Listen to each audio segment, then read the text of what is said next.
ओम तत्सत। सभी को नमस्कार। आओ पितामह से आज एक नई कथा सुने। कथाएं प्राणियों के संसार से। एक जंगल था और उस जंगल में एक तालाब में कई प्रकार के जल जंतु रहते थे। अधिकतर तो मछलियां रहती थी। उनमें 3 मछलियां आपस में मित्रता थी, एक साथ रहते थे, एक साथ खेलते थे, पर तीनों 3 प्रकार की प्रवृत्तियों वाली। एक पहली मछली थी जिसका नाम था दीर्घ दृष्टि, दूर दृष्टि। बड़े शांत चित्त वाली थी। गहराई से किसी भी विषय को देख पाती थी और शांति से निर्णय ले पाती थी। दूसरी मछली थी कुशाग्र बुद्धि। चटपटा थी, फटाफट, बड़े तेजस्वी, बड़े सक्रिय और झटपट निर्णय ले सकती थी। बहुत अधिक सोचती नहीं थी, परंतु क्षण भर में निर्णय लेने की क्षमता रखती थी। और तीसरी मछली थी मंदबुद्धि, जो बहुत सोचती भी नहीं थी और निर्णय भी लेने की क्षमता रखती नहीं थी। बस आलाप विलाप और आसपास के वातावरण को दोष देते हुए अपने समय बिताती थी। ऐसे तीनों प्रवृत्ति वाले 3 मछलियां एक साथ आपस में मिलजुल कर रहते थे, एक साथ खेलते थे। जब एक दिन वे खेल रहे थे, शाम का समय था, मछलियों ने उस जंगल में कुछ मनुष्यों के पैर देखे। तो यह जो दूर दृष्टि वाली जो मछली थी, उसने प्रश्न पूछा, इस जंगल में मनुष्य क्यों आए? यह तो आश्चर्य का विषय है। कुछ न कुछ तो उनका हेतु होगा। तो यह दूसरी जो मछली थी कुशाग्र बुद्धि, वो कहती, अभी तो खेले, हम देखें उनके क्या हेतु है, क्या करेंगे, समय आने पर सोचे उस विषय में। मंदबुद्धि, मुझे तो तुम लोग क्या बोल रहे हैं, कुछ नहीं समझ रहा, ऐसे कहते हुए खेल में अड़चन पहुंचने का आरोप लगाती है। तो यह जो दूर दृष्टि पहली मछली, वह इसी विषय में सोचते रही। उसकी दृष्टि एक वहां उनके पैरों के ऊपर था, उनकी तैयारियों के ऊपर था।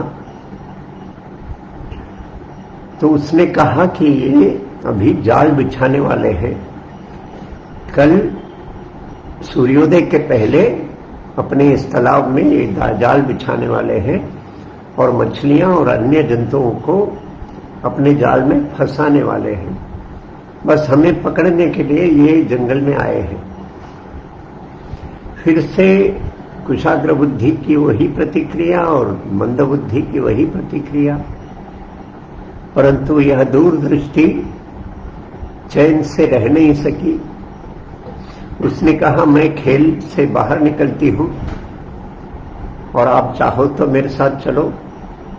मैं इस तालाब से कहीं सुरक्षित स्थान पहुंचने के लिए कोई रास्ता है, इस रास्ते के खोज में चलने वाली हूं और यहां जाल बिछने के पहले मैं इसमें से निकलने की रास्ता ढूंढने चली हूं, तो तुम चलो तो साथ में जाए। तो कुशाग्र बुद्धि कही कि नहीं नहीं नहीं, ऐसे ही तुम तो भ्रम में फंसे हो। आपत्ति ऐसा कोई वातावरण बनने से हम निर्णय करेंगे। अब जो तत्क्षण का जो आनंद है उसको हमको गंवाना नहीं। तामसी तो वो जो तीसरी जो मंदबुद्धि तो विलाप करते रही, जाने की भी इच्छा थी, तो इनके साथ खेल का भी मोह था, तो उसने कोई निर्णय नहीं लिया। यह दूरदृष्टि चली अपने रास्ते से। उसने तालाब के चारों ओर घूमते घूमते घूमते घूमते तालाब से बाहर निकलने वाले एक रास्ता, उस रास्ता को देखा, उसमें पानी बहता हुआ, तो वह भी गई पानी के साथ साथ। और वह पानी कुछ कोसों दूर कहीं और एक कुंड के साथ मिलता हुआ उसने देखा, तो वापस आई अपने मित्रों के सहायता के लिए। उसने कहा कि यह जाल बिछाना तो निश्चित है, तो हम चले, मैंने एक स्थान ढूंढ लिया है, चलो हम चले और वह सुरक्षित कुंड में हम पहुंच जाए आज रात्रि।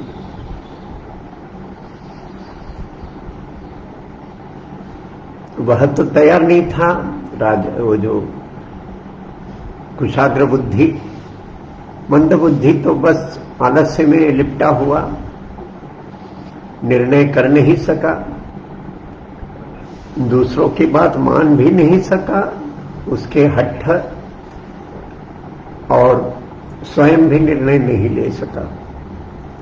तो यह जो दूरदृष्टि है वह चली और अपने नए स्थान पर जाकर बस गई। सुबह का समय था, 3 साढ़े 3 को ये तालाब के पास आए मनुष्य। उन्होंने जाल बिछाना प्रारंभ किया। जाल में जैसे उन्होंने चारों तरफ से बिछाया और आधा 1 घंटे 1.5 घंटे के बाद जाल को लपेटने लगे, सिकुड़ने लगे, तो मछलियां फंसती गई। तो इसने कहा, कुशाग्र बुद्धि, उसने तेजी से सब कुछ वहां का वातावरण भांप लिया। उसने कहा, वहां किनारे में उसने देखा यह मनुष्य क्या कर रहा, तो उसने देखा कि मछलियों को वह दो झुंड में फेंक रहा। एक झुंड था मछलियों का जो तालाब के पास था और दूसरा तालाब से दूर। जाल से एक एक मछली उठाता और इन दोनों में से एक झुंड में फेंकता था। उसने देखा कैसी मछलियां उधर फेंकता है दूर और कैसी मछलियां पास फेंकता है, तो उसको एक विषय समझा।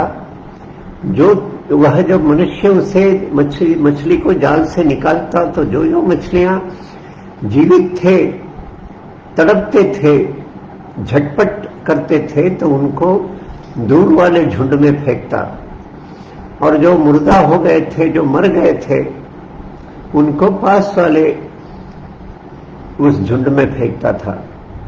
तो उसने मंदबुद्धि को कहा कि तुम श्वास को रोक लो और शव जैसा, मुर्दा जैसा नाटक करो। बस कुछ क्षण की ही बात है। जैसे उसने हमें पकड़ा तो श्वास रोक लो और हलचल रोक लो, तो हमें यहां पास वाले झुंड में फेंकेगा, हम वहां से उड़ी मारते हुए पुनः तालाब में आ जाएंगे। तो मंदबुद्धि फिर से आलाप में लगी। ऐसे कैसे निश्चय है कि वह यहीं फेंकेगा, उसने यदि उसमें फेंक दिया तो क्या होगा, कैसे मैं श्वास थोड़ा अधिक समय रखा तो कैसे श्वास को रोक सकी, कितने समय तक मैं रोक पाऊंगी। अरे अभी ये सब पूछने का समय नहीं, हमारे लिए एक ही रास्ता है, बस श्वास रोको और नाटक करो मरने का। मंदबुद्धि तो इसमें सहमत हुई नहीं, मन से इस विषय को माना नहीं। कुशाग्र बुद्धि को उसने पकड़ा तो उसने श्वास ले लिया था, रोक लिया था और एकदम स्थिर हो गई थी, लकड़ी जैसे बन गई थी। उस मनुष्य ने उसको जैसा हाथ में उठाया, इस मरे हुए मछली को उसने पास वाले में गड्ढे में फेंका और जैसे वो भूमि पर गिरी तो उसने उछाल मारा और पुनः तालाब में आ गई। और मंदबुद्धि उसने जैसे उसको उठाया तो वह तड़पने लगी, दूर वाले गड्ढ में उसने फेंका और वहां से वह तो कुछ कर नहीं पाई और प्राण से हाथ धोया। ये प्रकृति के 3 प्रकार के गुण हैं, सात्विक, राजसिक और तामसिक। जो पहली मछली वह सात्विक गुण की है, जो ज्ञान है जिसको, और ज्ञान के दृष्टि से वह दूर की बातें सोच सकती है, गहराई के विषय सोच सकती है। जो एकदम पास में दिखते नहीं ऐसे भी बातें उसके ध्यान में आता है और वह शांत चित्त अपने निर्णय ले सकती है। ऊर्ध्वं गच्छन्ति सत्वस्था, सत्वगुणी ऊपर की ओर जाती है, उद्धार की ओर जाती है। और जो दूसरे कुशाग्र बुद्धि है, चटपटा है परंतु तेज बुद्धि वाली है, अस्थिर है, स्थिर है नहीं, बड़े हर समय कुछ ना कुछ करते रहना चाहती है, कर्मों में बंध है, फिर भी तेजस, अपने तेजस बुद्धि के कुशाग्रता के कारण वह मध्यम तिष्ठन्ति राजसाः, अपने ही तालाब में वापस आ जाती है। अधो गच्छन्ति तामसाः, जो तीसरी मछली है तामसी है, तामसी प्रवृत्ति के है और वह अधो गच्छन्ति, अधोगति के ऊपर और जाती है और प्राण गंवा बैठती है। ऐसे इन 3 मछलियों की कथा, प्रकृति के जो 3 गुण हैं उनके द्योतक है। आज की कथा हम यहाँ समाप्त करें और कल और एक कथा के साथ भेंट होगी। ओम तत्सत।